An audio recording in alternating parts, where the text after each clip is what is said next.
হ'ব লাগে আৰু উচ্ছেদ ঢিঙৰ উচ্ছেদটো বিলাসী থানা অসময় খিলঞ্জীয়া জনগণৰ লগত তাত যেটো আন্দোলন কৰিলে তাৰ বাবে হেতু উচ্ছেদ হৈছে আৰু তাৰ বাবে আমি চৰকাৰক ধন্যবাদ দিছো কিন্তু কথাটো হৈছে উজনি অসমও আমি বচাব লাগিব এটা কথাটো হৈছে উজনি অসমৰ আগ্ৰাসনৰ বিষয়ে কিয় মুখ্যমন্ত্ৰী নিমাত চিন্তামণি গড়ত কেতিয়া উচ্ছেদ হ'ব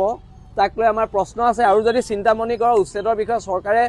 অতি শীঘ্ৰে স্থিতি স্পষ্ট নকৰে বিলাসী থানাই চিন্তামণি গড়ত ইতিমধ্যে আমাৰ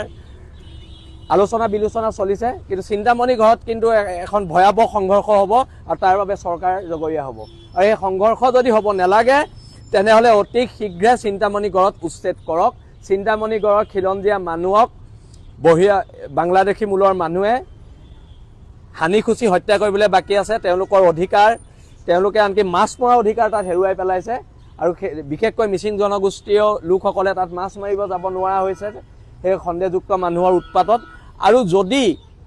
মই পুনৰ কৈছো এখন বিজেপি চৰকাৰে উজনি অসমৰ চিন্তামণি গড়ত উচ্ছেদ নকৰে তেনেহলে চিন্তামণি গড়ত এখন সংঘৰ্ষ হ'ব আৰু এই সংঘৰ্ষৰ বাবে